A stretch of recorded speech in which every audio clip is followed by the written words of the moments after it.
Hi, everyone. I'm back. I'd like to let you know that I finally finished recording that fairy tale that my parents gave me when I turned 8 years old.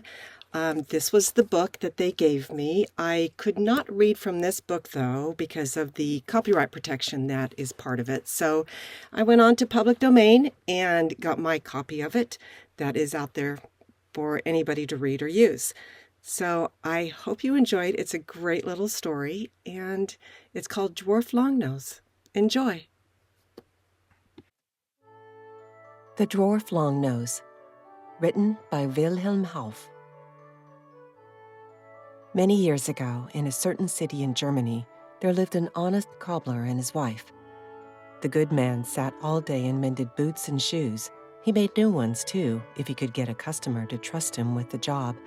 But then he had first to buy the leather, for he was too poor to keep a stock in hand.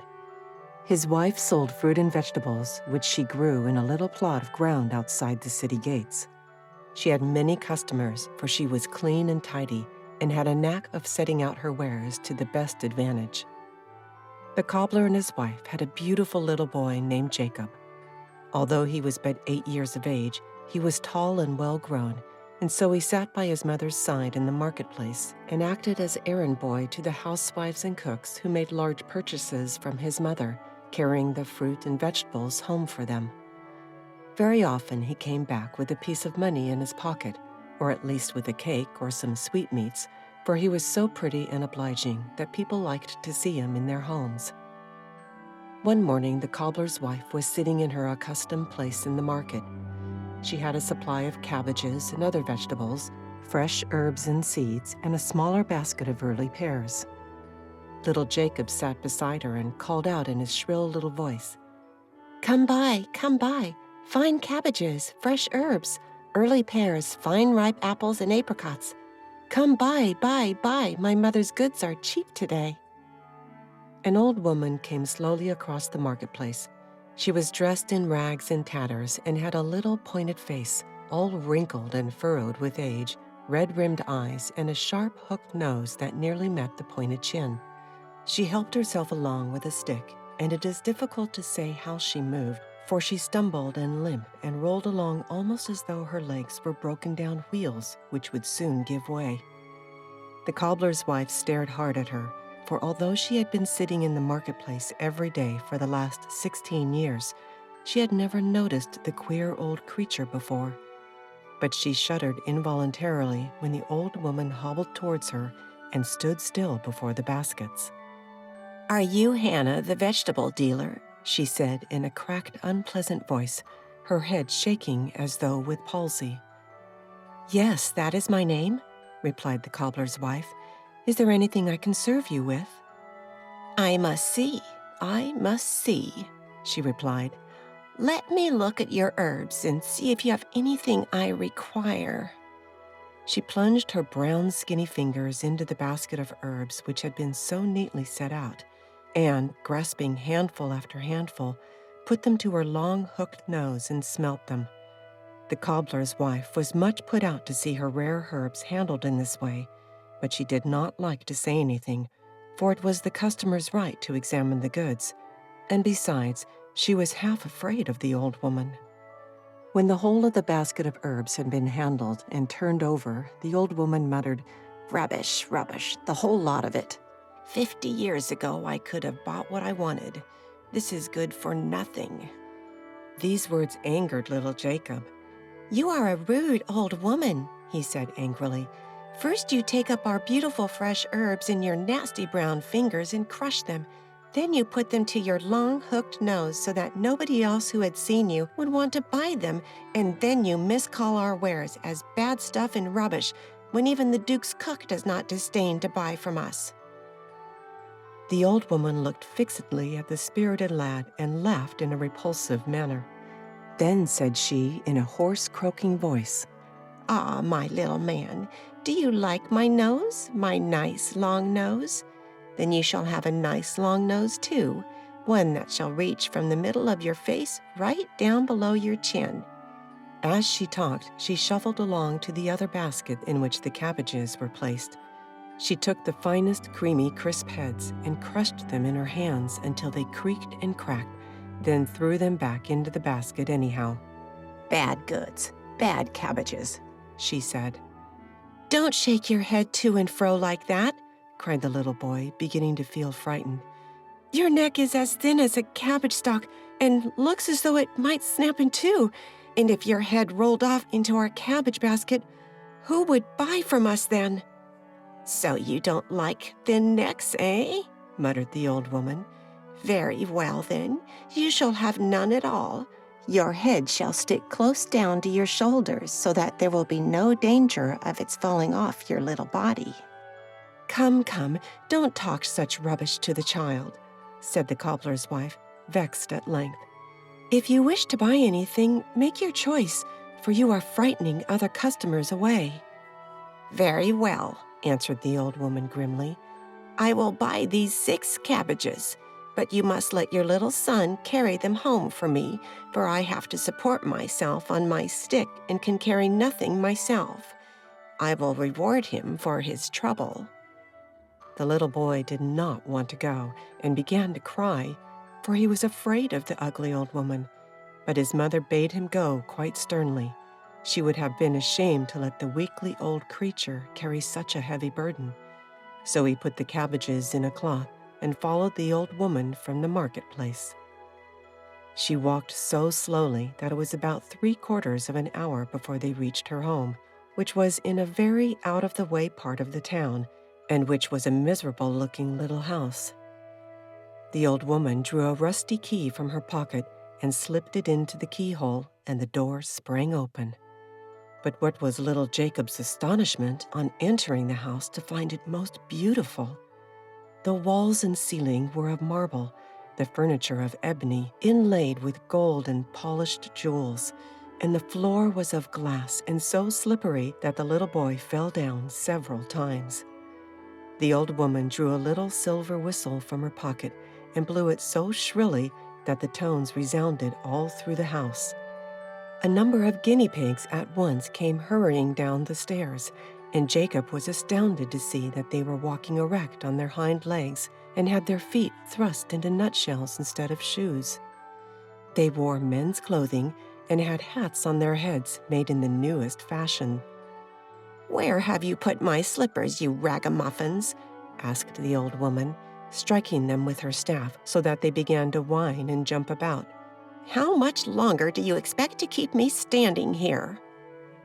The guinea pigs bounded up the stairs and soon returned with a pair of coconut shells lined and bound with leather. These they put on the old woman's feet, and at once she ceased to hobble and limp, flung away her staff, and began to glide about over the slippery floor with the greatest rapidity, dragging Jacob after her. She came at length to a room bearing some resemblance to a kitchen, though the tables were of mahogany and the couches and chairs covered with exquisite tapestries.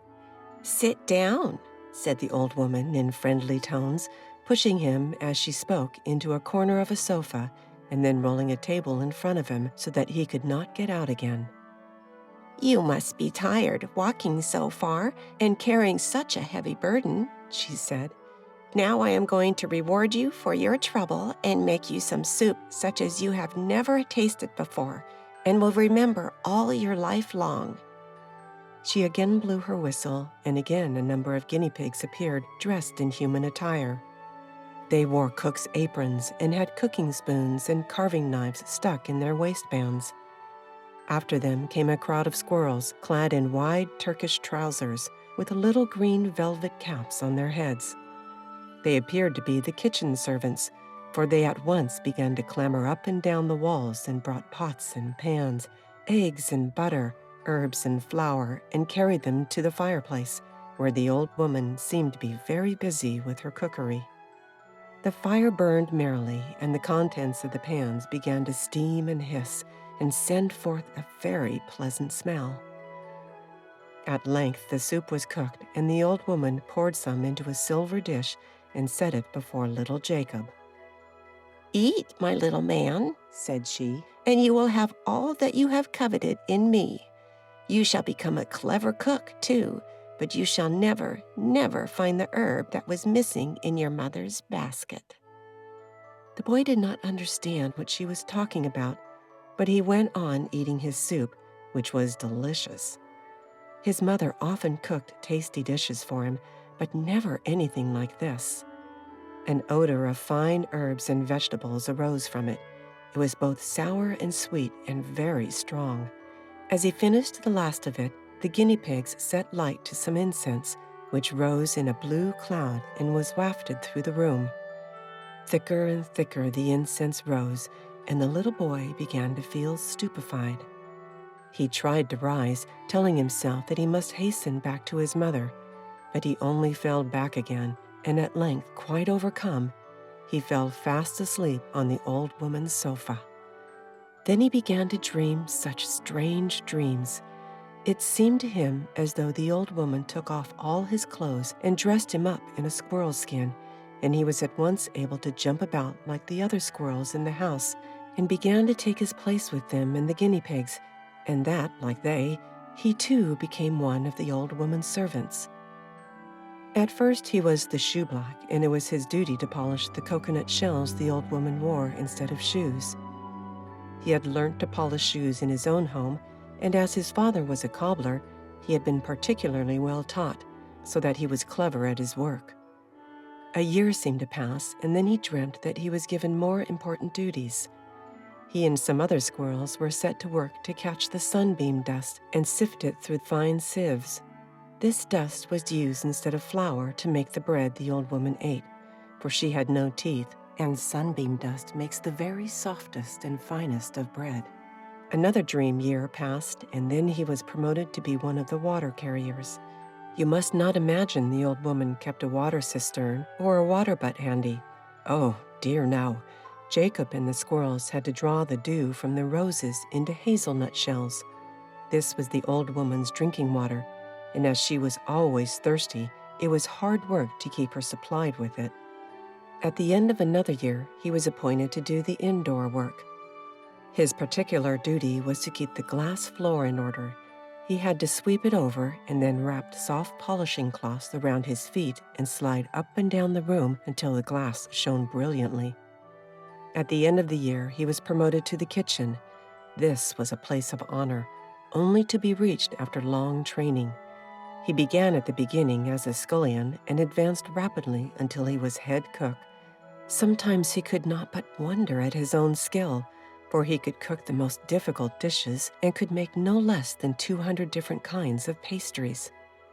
Then he was a first-rate hand at soups and could make every kind that had ever been heard of and knew the use of every kind of vegetable that grew. Several years had now passed away in the service of the old woman, and one day she put on her coconut shoes, took her staff and basket in her hand, and prepared to go out. Before leaving, she told Jacob to cook a chicken for her dinner, and on her return, be sure to stuff it well with seasoning. When he had prepared the chicken, he went to the room where the herbs were kept to collect some to stuff it with, and to his surprise, saw a little cupboard that he had not noticed before. The door was ajar, and he peeped curiously in and saw a number of little baskets from which issued a strong and pleasant odor. He opened one of them and saw that it contained a very curious-looking plant. The leaves and stalks were of a bluish-green color, and it bore a flower of a deep red hue, flecked with yellow. He looked closely at the flower, then smelt it and noticed it had the same scent as the soup which the old woman had once cooked for him. It was a very strong scent, so strong indeed that it made him sneeze, and he went on sneezing again and again until at length he awoke. He lay on the old woman's sofa and looked around him in surprise.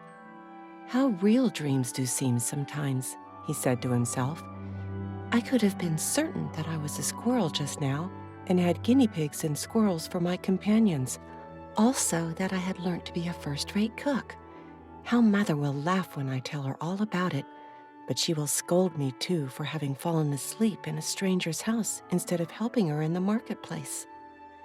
He jumped up in a hurry, but his limbs were stiff from sleeping so long, especially his neck. He could not turn it about very easily, and he seemed so sleepy still that he kept striking his nose against the walls and cupboards. As he stood upon the threshold, the guinea pigs and squirrels came whimpering round him as though they would like to go with him, and he begged them to come, for they were dear little creatures. But they went clattering back in their nutshell shoes, and he could hear them squeaking away in the house. The old woman had brought him a long distance from the marketplace, and he had some difficulty in finding his way back through the narrow lanes, especially as there seemed to be a great crowd of people. Somewhere near, he thought there must be a dwarf to be seen, for the people were pushing and craning their necks and calling out to one another. "Just look! What a hideous dwarf! Where can he come from? What a long nose he has, and how his head is sunk between his high shoulders. He has no neck at all, and see what great brown hands he has." Jacob would have liked to have seen the dwarf himself, for he always liked to see anything extraordinary, but he could not wait because he knew he ought to hurry back to his mother. He felt frightened and nervous when at length he reached the marketplace, for his mother looked so altered. He felt sure he could not have slept very long, for she had still a quantity of fruit and vegetables unsold, but she sat with her head leaning on her hand, never calling out to the passers-by to buy her wares. She was paler, too, and looked very sad.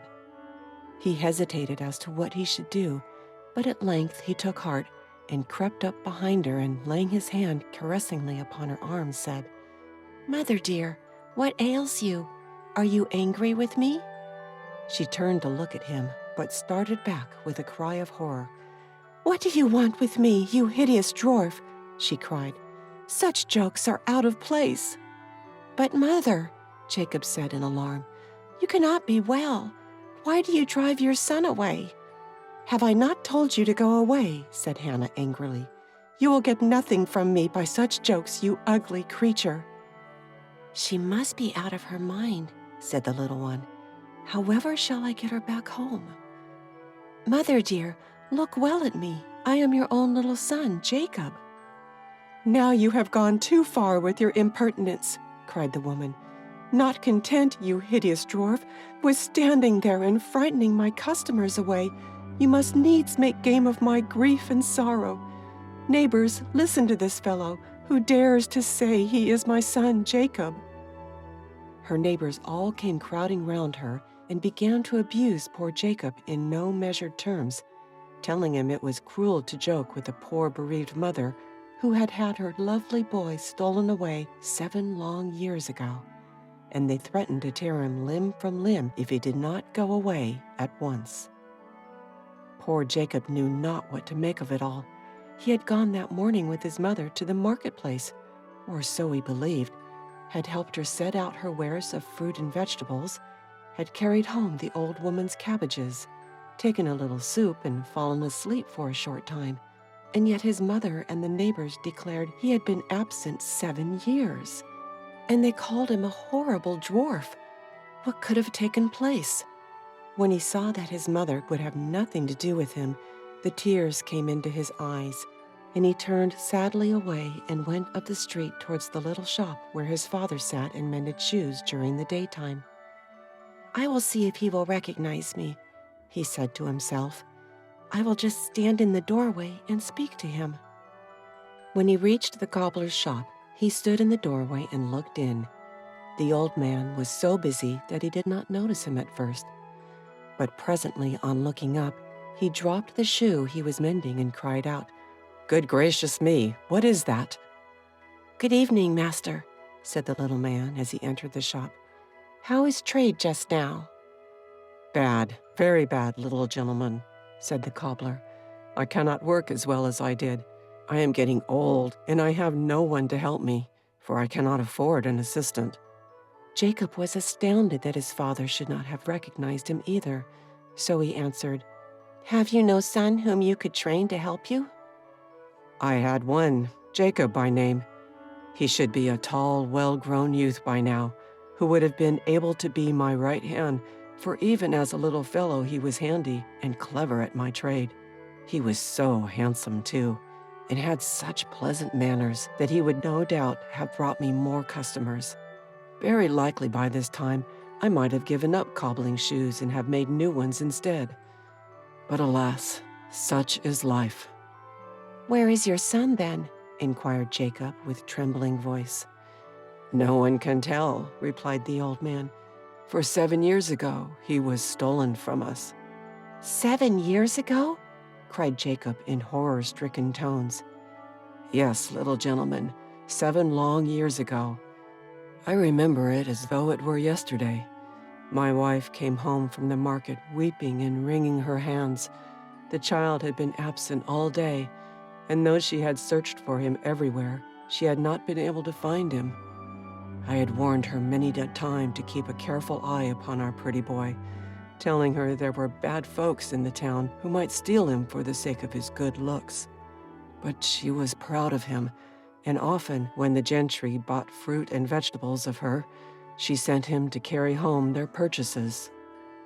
But one day, an ugly old woman came into the market and began to bargain with her. In the end, she bought more than she could carry, and my wife, being a kind-hearted woman, let her take the boy with her. And from that hour to this, he has never been seen again." "And that was 7 years ago?" asked Jacob. 7 years, alas. We sought him high and low, and our neighbors, who had all known and loved the dear little fellow, helped in the search, but without avail. Neither could we hear any news of the old woman who had taken him away. No one seemed to know anything about her, except one old woman who was over 90 years of age, and she said she must be the wicked fairy Herbina, who visited the town once every 50 years to buy things she required. Thus spoke Jacob's father, as he hammered away at his shoe, and he drew the thread backwards and forwards busily, and the poor little fellow began to understand at last what had happened to him. It had been no dream, but transformed into a squirrel, he had really served the wicked fairy for 7 years. His heart was well nigh ready to burst with rage and grief. 7 years of his youth had been stolen from him, and what had he received in return? He had learnt to polish coconut shoes and glass floors. Also, he had learnt all the secrets of the art of cookery from the old woman's guinea pigs. He stood so long considering what had been said that his father asked him at length, "Can I do anything for you, sir? Do you require a pair of shoes, or," he added with a smile, "perhaps a covering for your nose would be useful to you?" "What is the matter with my nose?" asked Jacob. "Why should I require a covering for it?" "Well," replied the cobbler, "everyone to his taste. But I must say, if I had a nose like yours, I would make a case for it of bright red leather. See, I have just such a piece by me. A good stout cover for your nose would be most useful, for I am quite sure you must be constantly knocking it against everything that comes in your way." The little fellow's heart sank with fear. He felt his nose and found it was very thick and quite 2 spans in length. And so the old woman had altered his appearance too. That was why his mother had not known him, and why everyone called him an ugly dwarf. "Master," he said to his father, "have you a mirror you could lend me?" "Young sir," said the father earnestly, "your figure is hardly such as to give you cause for conceit, and you have no reason to look into a glass constantly. Break yourself of the habit. In your case, it is a foolish one." "Believe me, it is not out of conceit that I wish to see myself," said Jacob, "and I do beseech you to lend me a glass for a moment." "I do not possess such a thing," said the cobbler. "My wife had one somewhere, but I do not know where she has hidden it. If you really do wish to see yourself, you had best go across the road and ask Urban, the barber, to let you take a look in his. He has one about twice the size of your head, so go and admire yourself by all means." With these words, his father took him by the shoulders and pushed him gently from the shop, locked the door upon him, and went on with his work. Jacob, who had known the barber well in days gone by, crossed the road and entered his shop. "Good morning, Urban," he said. "I have come to ask a favor of you. Will you be so good as to allow me a glance into your looking-glass?" "With pleasure. There it stands," he said, laughing heartily, and the customer who was being shaved laughed also. "You are a handsome little fellow," the barber went on.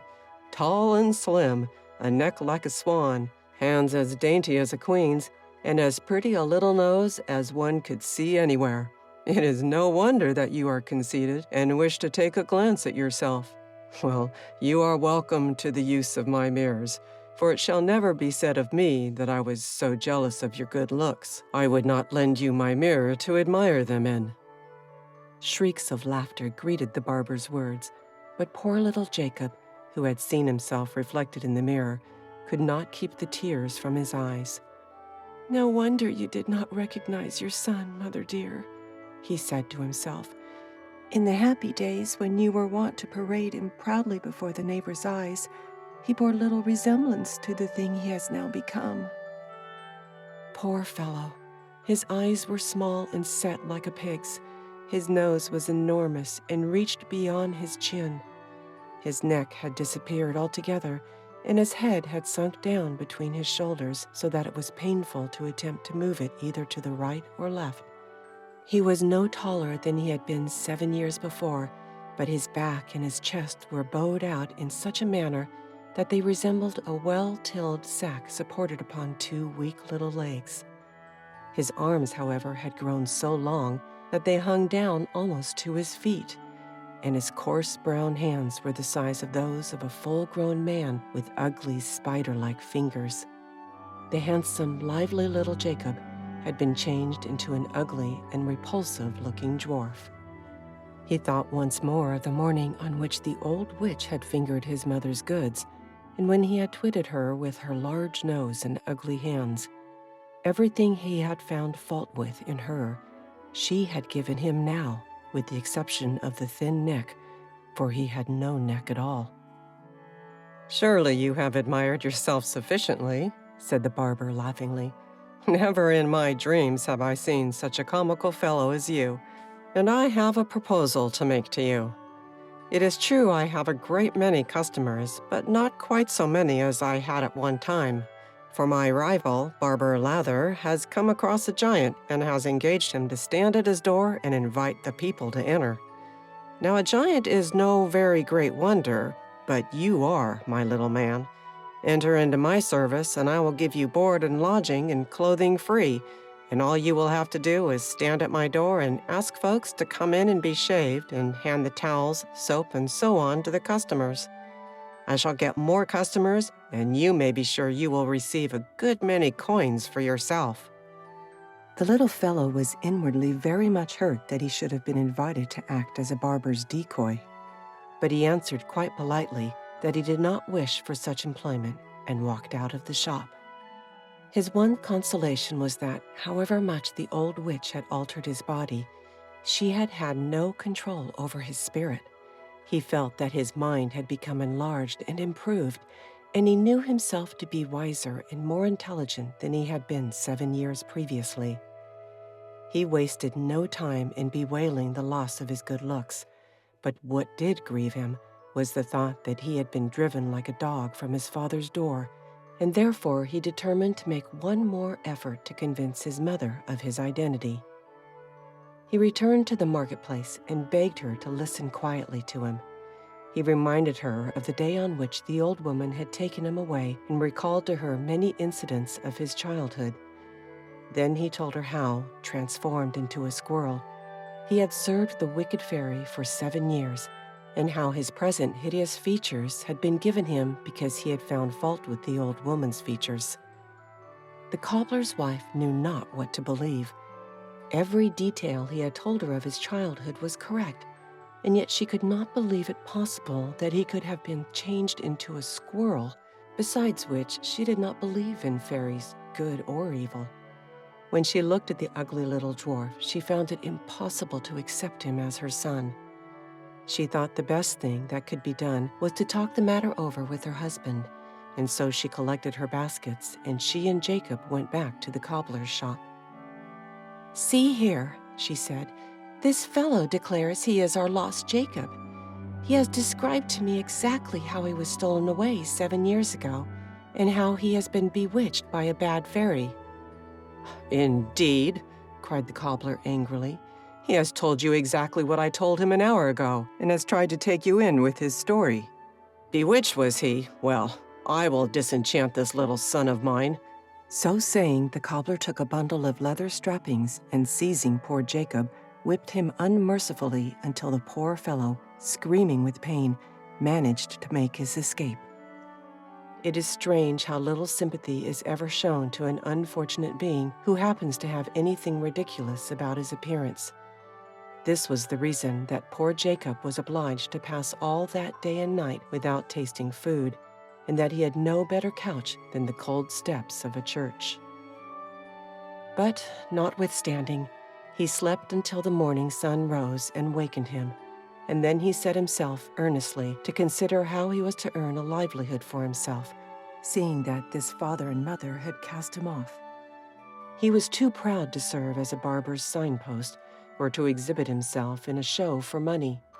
But remembering how excellently he had learnt to cook when he was in his squirrel form, he thought it possible that he might make use of his art now. At any rate, he determined to try. He remembered to have heard that the Duke who owned that country was said to be very fond of good living, and so, as soon as the day was sufficiently advanced, he made his way to the palace. The porter at the great gateway laughed at him in scorn when he said he wished to see the chief cook, but on his persisting, he led him across the courtyard. All the servants who were about the place stared at him, and then followed in his train, laughing and jeering at him. They made such an uproar that the steward came out to see what all the noise was about.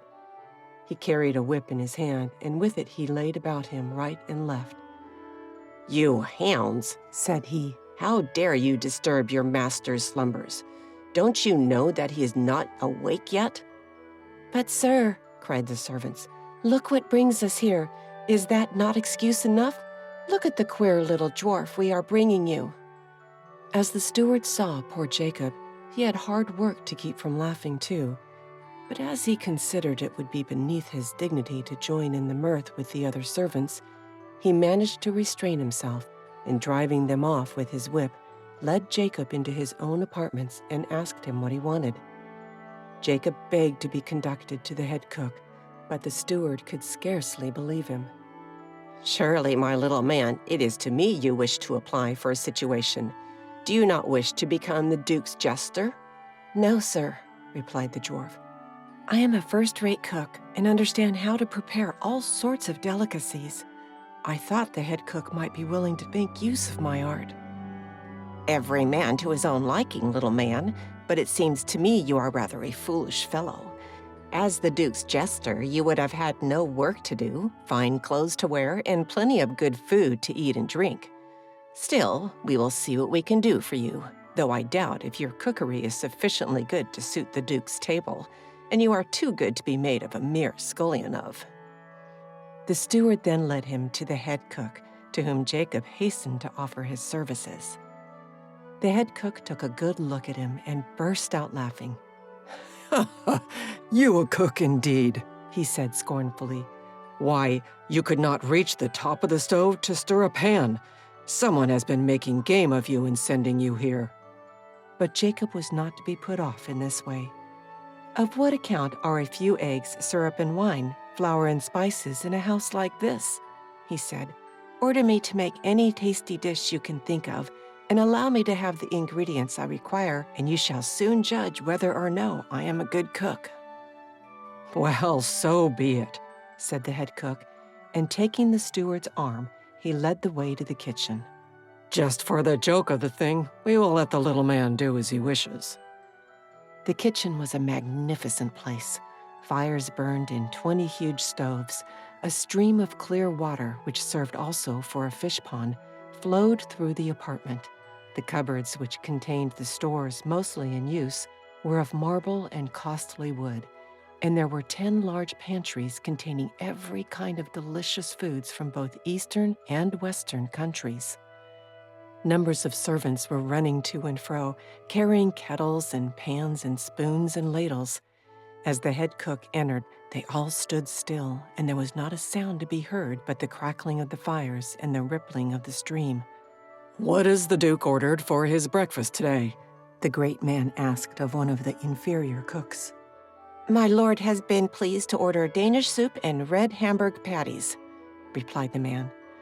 "Very well," said the head cook, turning to Jacob. "You hear what His Highness has ordered? Will you undertake to prepare such difficult dishes? As to the Hamburg patties, you will never be able to make them, for the recipe is a secret." "There is nothing easier," replied the dwarf, for as a squirrel cook, he had often been called upon to prepare these dishes. "For the soup I shall require herbs, spices, wild boar's head, certain roots, vegetables, and eggs, and for the patties," here he lowered his voice so that only the steward and the head cook could hear him, "I require 4 kinds of meat, ginger, and a sprig of a herb that is known by the name of trencher man's mint." "By my honor as a cook, you must have learnt your trade from a magician," said the head cook. "You have hit upon the right ingredients, and the mint is an addition I never thought of, but which will certainly add to the flavor of the dish." "Well," said the steward, "I would not have believed it possible, but by all means let him have the things he asks for, and see how he will manage to prepare the breakfast." As it was found that the dwarf could not reach up to the table, a slab of marble was laid across 2 chairs, and all the things he asked for were set upon it. Steward, head cook, and all the rest of the servants stood around and watched in amazement the clever, cleanly, and brisk manner in which he prepared the food. When he had mixed everything, he ordered the pots to be placed upon the fire and allowed to boil until he said they were to be taken off. Then he began to count. 1, 2, 3, and so on right up to 500, and then he cried, "Stop! Off with the pots!" They were immediately taken off the fire, and the dwarf begged the head cook to taste the contents. A golden spoon was brought, and the head cook approached the stove, lifted the lid of one of the pots, helped himself to a spoonful of soup, then, closing his eyes, smacked his lips with pleasure and enjoyment. "Delicious," he murmured. "By the Duke's head, it is delicious. Steward, will you not taste it?" The steward tasted both soup and patties, and then stroked his waistcoat gently with delight. "Head cook," said he, "you are an experienced and first-rate cook, but never have you made such soup or such patties." The head cook tasted the food again. Then he reverently shook the dwarf by the hand. "Little one," said he, "you are a master of your craft. That pinch of trencherman's herb has given the patties an extra flavor that renders them quite perfect." At this moment, the Duke's special attendant came to say that his master was ready for his breakfast, so the food was served up in silver dishes. The head cook, however, took the little man into his room and was about to have a talk with him when a message came from the Duke desiring his attendance. He dressed himself in his best clothes and hastened into his master's presence. The Duke was looking extremely pleased. He had finished every morsel of the food set before him and was wiping his beard as the head cook entered. "Cook," said he, "I have always been well satisfied with your cooking and with the work of those under you. But tell me, who prepared my breakfast this morning? I declare it has never been so well served since I sat upon the throne of my fathers. I wish to know the cook's name so that I may reward him with a few ducats." "My lord, it is a most wonderful story," answered the head cook, and proceeded to tell his master about the dwarf who had arrived that morning and who had insisted upon being engaged as a cook. The Duke was much surprised and sent for Jacob and questioned him closely as to his name, where he came from, and so on. Poor Jacob could not very well own that he had been bewitched and changed into a squirrel, but he was not far from the truth when he said he was now without parents and that he had learnt cooking from an old woman.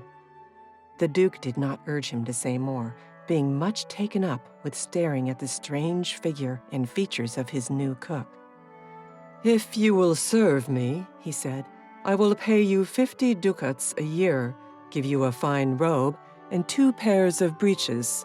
Your duties will be to cook my breakfast every morning, order and superintend the preparation of my dinner, and take over the entire management of the kitchen.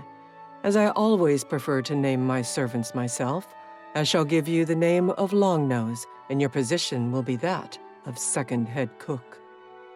Longnose fell at the feet of his new master, kissed them, and vowed to serve him faithfully. The little fellow was thus provided for, and he certainly did honor to his position, for the Duke was a different man from the time the dwarf entered his service. Before that time, he had been in the habit of throwing the plates and dishes at the head of the cook who did not manage to please him. Indeed, on one occasion he had flung a calf's foot at his head cook because it was not sufficiently tender, and, catching the poor man on the forehead, had hurt him so much that for 3 days he had to keep his bed. It is true the Duke always paid for his acts of temper afterwards with a handful of ducats, but, nevertheless, his cooks were wont to set the dishes before him in fear and with trembling hands. But since the dwarf had been in the house, all had been changed. The master took 5 meals a day instead of 3 in order to thoroughly appreciate the skill of his little servant, and never had he been dissatisfied yet, but had found everything served to him both novel and excellent. He was always in a good temper and grew fatter day by day. Sometimes as he sat at table, he would send for his head cook and Jacob and bid them share the delicious food set before him, which was considered a very great honor indeed. The dwarf was the wonder of the whole city. The head cook constantly received entreaties from various personages to be allowed to witness the dwarf's cooking, and some of the most distinguished men in the state asked and received permission from the Duke to allow their cooks to take lessons from the little man.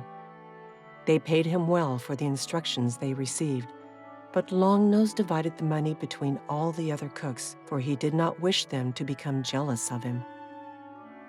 2 whole years the dwarf passed in the Duke's service and was well content with the treatment he received. It was only the thought of his estrangement from his parents that gave him the least unhappiness.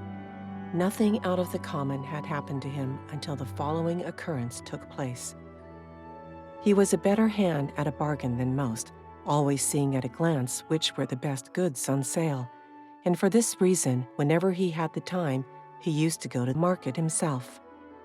One morning he went to the goose fair to buy geese. He was no longer greeted with scorn and laughter, for everyone knew him to be the Duke's favorite cook, and every good wife with geese to sell thought herself lucky if his long nose turned in her direction. He went up and down the marketplace, and at length purchased 3 live geese, which were just the size he required. He lifted the basket in which they were placed upon his broad shoulders and turned towards home. It struck him as somewhat strange that only 2 of the geese cackled and gabbled as geese are wont to do. The third was silent, except when she heaved a sigh that sounded almost human. "The creature must be ill," he said aloud. "I had better cook her quickly before she gets worse." Then, to his astonishment, the goose answered quite plainly, "Longnose, look thee, if thou cook me, no good will do. The deed thou'lt rue." Frightened out of his wits, Longnose set down the cage, and the goose looked at him with her beautiful wise eyes and sighed. "There, there," said the dwarf, "have no fear. I would not harm such a wonderful bird as yourself, for it is not once in a lifetime that one meets a goose that can talk. I wager you have not always worn feathers. I myself have been bewitched and turned into a squirrel, and I expect it is the same with you." "You are right," said the goose. "Alas, I did not always bear this humble form, and at my birth who would have dared prophesy that Mimi, the daughter of the great magician Wetterbach, would end her days in a duke's kitchen?" "Set your mind at rest, dear Miss Mimi," said the dwarf consolingly. So sure as I am an honest fellow and second cook to His Highness, no one shall do you any harm. I will have a coop placed for you in my own apartment, and you shall have as much food as you require, and I will devote all my spare time to you. The rest of the kitchen servants will be told that I am fattening you on some particular herbs to give you especially good flavor, and I will take the first opportunity of setting you at liberty." The goose thanked him with tears in her eyes, and the dwarf took means to provide for her as he had promised. She was placed in a wicker cage and fed by Longnose alone, and he took care, instead of giving her the ordinary food required by geese, to serve her with dainty cakes and sweets. As often as he could, he sat and talked to her and tried to comfort her. They told each other their sad stories, and in this way Longnose learned that Mimi was the daughter of the great magician Wetterbach, who lived on the island of Gothland. He had quarreled with a very wicked fairy, who had managed to outwit him and in revenge to change Mimi into a goose and bring her far away from her home. The dwarf in return told her all his adventures, and she said, "I am not altogether ignorant of magic myself, having learnt some things from my father. What you tell me about the quarrel over the herb basket and your sudden transformation on smelling a certain herb proves to me that the old woman used some herb in her enchantment, and if you are able to find that herb, you will probably regain your natural form." This was a small comfort for Longnose, for he had not the least idea where he could find such an herb. Still, he thanked her and tried to be a little more hopeful, too. It was just at this time that the Duke had a visit from a neighboring prince, a friend of his.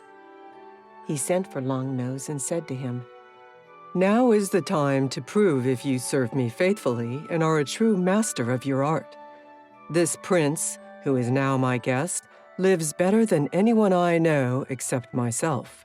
He prides himself on the first-rate cooks he keeps, and he is a very knowing man.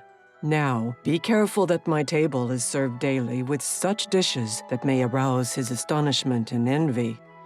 Never let the same kind of food appear twice during his visit.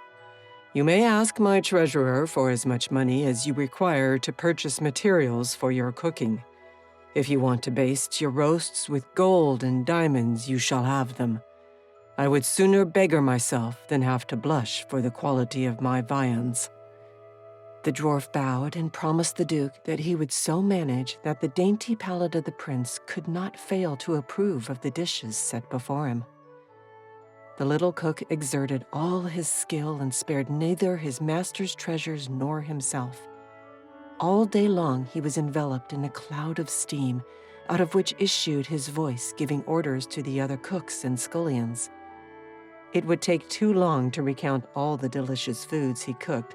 Suffice it to say that for a whole fortnight the Duke and his guest were served as they had never been served before, and a smile of enjoyment was constantly to be seen upon the face of the royal visitor. At the end of that time, the Duke sent for the dwarf and presented him to the prince, asking him at the same time what he thought of him as a cook. "You are indeed a wonderful cook," said the noble visitor to the little man. "During the whole of my stay here, I have not had the same kind of dish twice, but I must own I have been surprised that you have never tempted our appetites with the queen of all dainties, a suzerain pasty." The dwarf was rather upset, for it chanced that he had never heard of this before, but he managed to hide his discomposure. "Sir," said he, "I had hoped you were to honor this court with your presence for a long time yet, and therefore did I delay setting this dish before you, for with what better dish could a cook serve you as a parting greeting than with that of a suzerain pasty?" "Oh, indeed," said the Duke, smiling. "So I suppose you were waiting for me to leave the world forever before giving me the parting greeting, for I have never so much as heard of this pasty, much less tasted it. But we will wait for it no longer. Tomorrow morning we shall expect you to serve it up to us for breakfast." "As my lord wills," answered the dwarf, and bowing low, he left their presence. He was terribly upset, for he had not the least idea how to make the pasty. He went to his room and there wept and bemoaned his sad fate.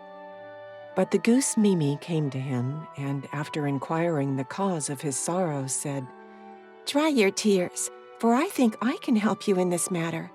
This dish was frequently set upon my father's table, and I know pretty well how it was concocted. Even if I cannot tell you every single ingredient, you will no doubt flavor the pie so deliciously that the prince will not detect any omission. She then proceeded to name to the dwarf the various ingredients required. He was ready to jump for joy and blessed the day upon which he had purchased the goose, and then set to work to make the pasty. He made a little trial one to begin with, and it tasted delicious. He gave the head cook a piece to taste, and he could not say enough in praise of it. The following morning he made a large one and sent it to table decorated with wreaths of flowers. He dressed himself in his state robes and entered the dining hall just as the carver had served the Duke and his guest with slices of the pasty. The Duke took a large mouthful and then cast his eyes up towards the ceiling. Ah, Said he, as soon as he could speak, this has been truly called the Queen of Pasties. And as for my cook, he is the King of Cooks. What say you, dear friend? The guest took one or two mouthfuls before answering, and then, having well tasted the flavor, he said rather scornfully as he pushed away his plate, It is as I thought. It is an excellent pasty, no doubt, but not the suzerain. The Duke frowned and reddened with anger. Dog of a dwarf, Cried he, how dare you treat me so? I have a good mind to have your head chopped off as a punishment for your bad cookery. My lord, I assure you I have made the pasty according to all the rules of the art of cookery, replied the dwarf, trembling. It is false, you rascal, Replied the Duke, kicking him away. If it were right, my guest would not say it was wrong. I have a good mind to have you made into mincemeat and baked in a pie yourself. Have mercy, cried the poor little man, prostrating himself before the royal guest and clasping his feet in his arms. I pray you tell me what I have left out of the pasty that it fails to suit your palate. Do not condemn me to death for a handful of meat and flour. It will be of little assistance to you to know, my dear Longnose, answered the prince with a smile. I was quite certain yesterday that you would not be able to make this pasty as well as my cook can, because the chief requisite is an herb which does not grow in this country. It is known as the cook's delight, and without this, the pasty is practically tasteless, and your master will never eat it with the same pleasure that I can in my own country. Then the Duke flew into the most terrible rage.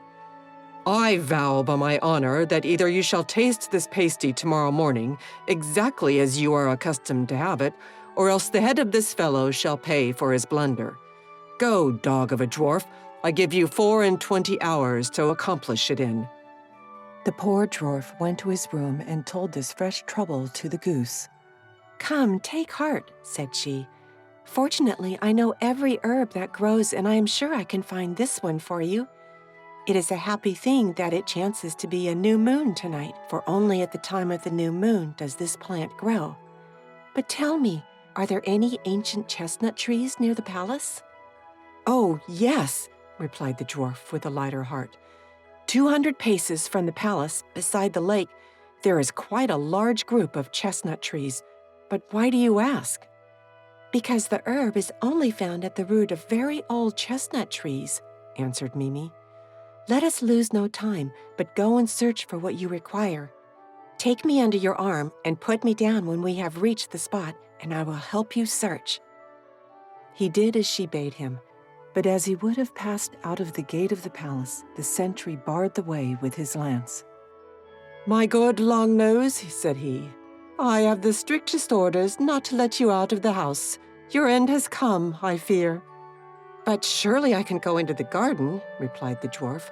Be so good as to send one of your comrades to inquire if I may go into the garden to search for herbs. The sentry did so, and permission was given, for the garden had such high walls surrounding it that it seemed impossible for him to escape. As soon as he was in the open, he placed Mimi carefully on the ground, and she at once began to run towards the lake on the banks of which the chestnut trees grew.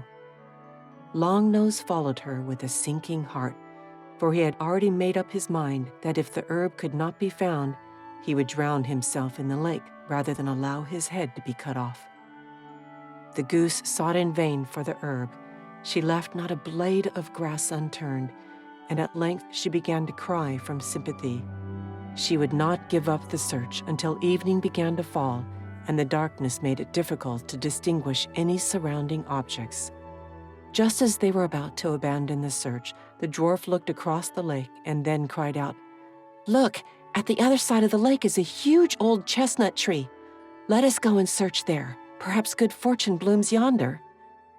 The goose waddled and flew and waddled and flew, the dwarf hurrying after her as fast as his little legs would let him, until at length they had reached the other side of the lake.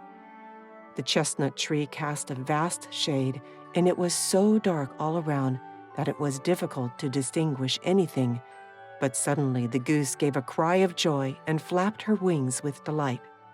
She thrust her head into the long grass and plucked something which she deftly offered in her bill to Longnose. "This is the herb," said she, "and it grows here in such quantities you will always have a plentiful supply." The dwarf looked at the herb thoughtfully. A sweet scent assailed his nostrils and reminded him of the scene of his transformation. The stalk, too, of the plant was of a bluish-green color, and it bore a bright red flower, flecked with yellow. "Mimi," said he, "by great good fortune, I do believe we have chanced upon the very herb that changed me from a squirrel into the creature I am now. Shall I make a trial of it?" "Not yet," replied the goose. "Take a handful of the herbs with you and let us go back to your room. There you can collect your money and all that you possess, and then we will try the power of the herb." They returned to the dwarf's room, he with a heart beating loudly with excitement. He took between 50 and 60 ducats he had saved, and he tied them up in a bundle with some of his clothes, then saying, "May good fortune aid me to be rid of my burden." He thrust his nose into the bunch of herbs and sniffed their fragrance. Then his limbs and joints began to crack and stretch.